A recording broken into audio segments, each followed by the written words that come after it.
Hello everybody. Today we are doing another topic video. This week I asked you guys who are your favorite performances by child actors and why. Before we get into that, I am going to plug my website. As always, it is deepfocuslens.com. I am an artist and I do commissioned portraits, and I also sell prints of my work. If that is something that you're interested in, you can always go to the website below, and if you have a question about a commission or a print, you can always email me. My email is in the description box below as well. This is an interesting topic just because I think there are a lot of really amazing performances by children, and one of the reasons I think they are so good is because obviously they don't have a lot of the self-awareness or the need to be self-aware like adults, and that allows for, I think, some really spontaneous performances. Children are naturally much more spontaneous than adults, but also at the same time it's quite hard, I think, with children, especially if the role is, more mature, or especially if the film is for mature audiences. So the first one here is Hunter McCracken in Tree of Life. I guess that's how you say his last name. Even when not speaking, his face was incredibly expressive and his body language was amazing to watch. He captured being a child becoming a young man. Also, you really believe he was a young Sean Penn. Yeah, absolutely. I think Terrence Malick, really likes to cast people based on the way that they look and based on their expressiveness in the face, because his movies tend to be very quiet and they tend to be very different, not traditional, type of character development typically. But yes, the kid is a very important part of the story, and knowing that he's going to grow up to become Sean Penn, like in the movie, that's also very hard as well, because Sean Penn has such a quality about him that is very intense and very serious and very on the edge. There's always been a darkness to him. There is a worn quality just in his eyes and in his face, and that's really hard to capture that as a child, to capture that energy so that it translates. And they really nailed it. I think it's partially because they cast, with the rest of the family, not including Brad Pitt, but the rest of the family, they're going for more kind of like a softer kind of gentle quality with the casting and with that type of performance, which is really great because he's harsh and he has just a menacing quality. And I don't know, I think it is very, very powerful. Perfect casting. Also, he is somebody that seems very mature. He seems more mature for his age. And that's also very important. He needs to stand out from his brothers. He is the one who has a lot more of a conflict within himself, especially when it comes to violence and anger and all of these things. So yes, beautifully done. Natalie Portman in The Professional. It's crazy to think this is one of her best performances to date, considering she's 13 years old in the film. She even outacts many great actors in the film, and her performance can very easily be compared to Gary Oldman's and Jean Reno's amazing performances. To me, that's quite badass. Absolutely, and I think that's a very interesting example of something that I didn't expect. When I first saw Natalie Portman, and obviously she grew up in front of our eyes, I think I expected her to go on to be one of our great actors based on just her maturity and her insight into performance as a young person. And, as people know, people who have watched this channel regularly, I'm not the biggest fan of Natalie Portman's acting. Nothing against her as a person, just, it's never been for me. I have criticisms about it. She just feels too safe for me a lot of the time, or a little bit too self-aware as an actor, very studied. And, that's fine to a degree and can work in certain performances, depending on the character. But, I often find that there's something missing. She's never quite allowing something to fly, where she's really getting somewhere creatively. And that pulled back quality, I was hoping as she got older would really unleash, that she would learn to kind of find a little bit more courage in the performance. But it works brilliantly when she's younger in Leon the Professional.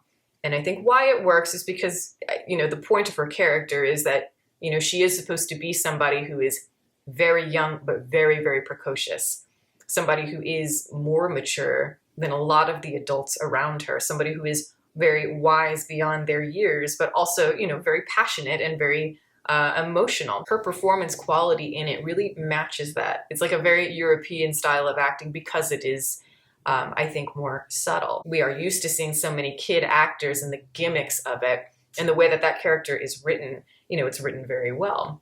And I think that, she really takes advantage of that. Because yes, when you look at young Natalie Portman, especially just as herself, you see her on David Letterman when she's a kid and stuff, she's very composed and she's smart and she's also very witty. She's very charming.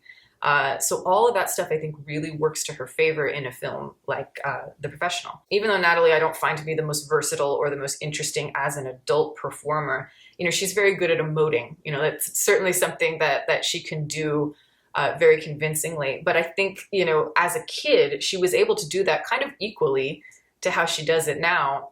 And I think because of that, it really works as a child.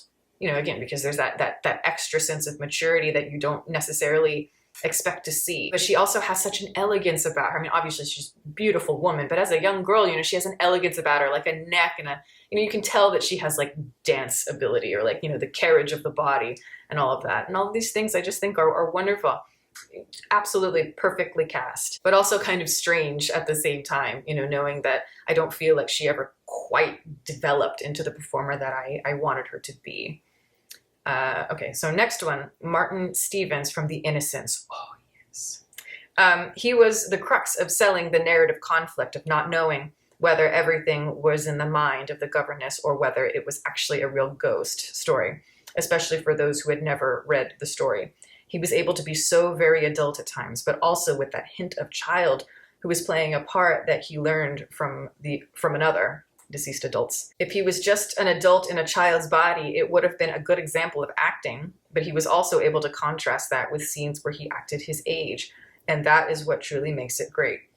So I reviewed The Innocents not long ago, and I've seen it before, you know, many times, but it had been a long time since I'd seen it, and I really, really, really enjoyed watching it, and I really enjoyed reviewing it, and I was struck by how incredible those two kids are. I think they're both very, very good. But yes, Martin Stevens has a really difficult job in the film. I think, you know, a lot of times when you cast a child, it is easy for them to look cute or, you know, say something silly and people instantly are, you know, eating out of the palm of their hand and, you know, in terms of just like viewer experience. But I feel like the performances of the kids in The Innocents are very specific. They have to sell a certain level of ambiguity to us because the whole time we aren't supposed to know what happens. And in the end of the film, it's very much up to our interpretation. It really can go, you know, several ways. And I think there are plenty of arguments you can make. They cannot be giving us easy answers in the performance is what I mean.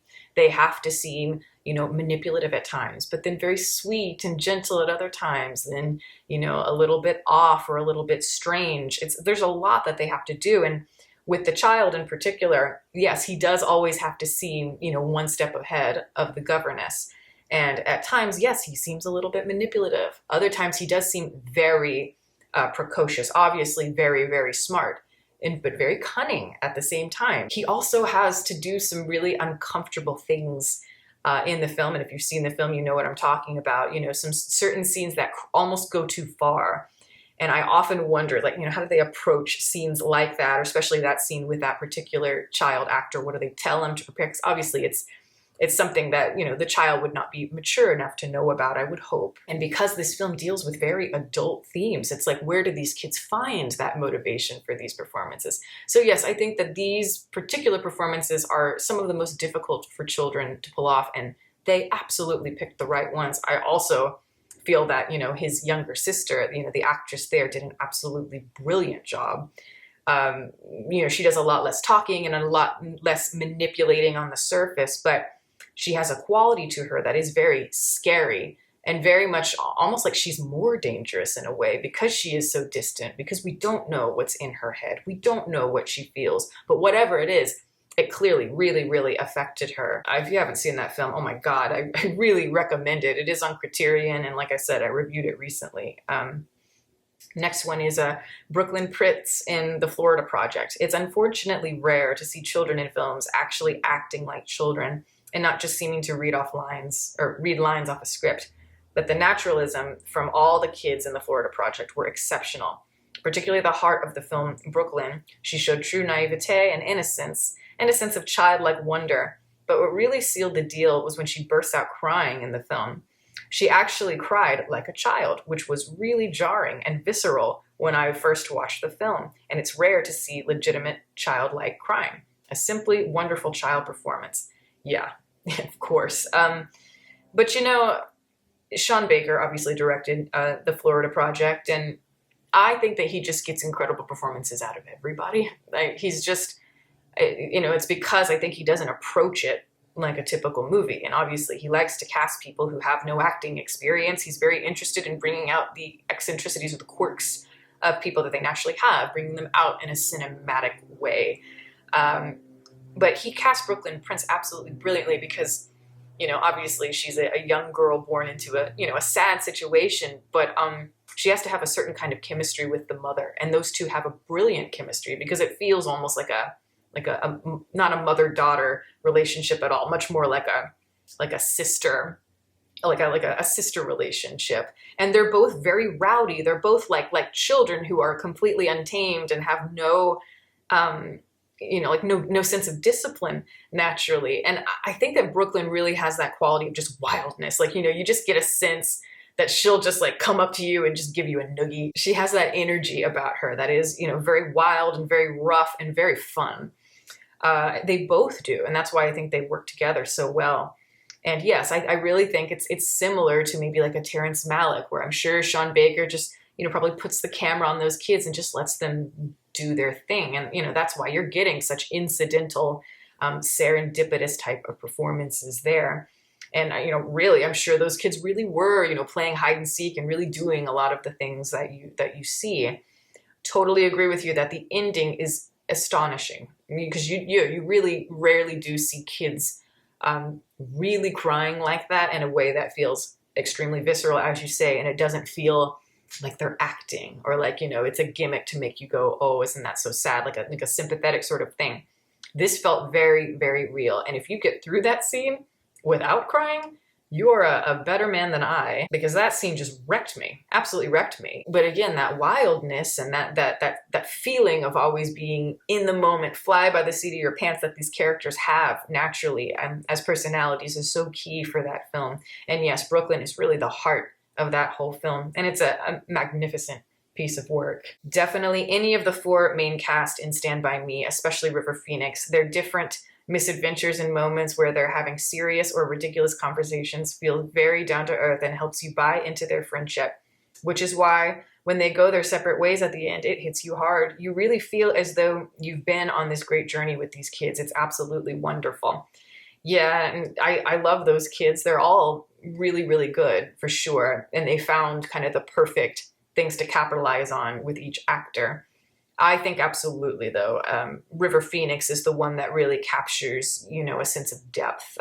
You know, he's able to take the film into more serious places, and he is kind of obviously the emotional core of the film is that relationship between him and the main character played by Will Wheaton. And I really think that I don't consider Will Wheaton to be the greatest actor, but I think he really works here very well. And I almost think that River Phoenix brought out a lot of greatness in him. I think they brought out a lot in each other, interestingly.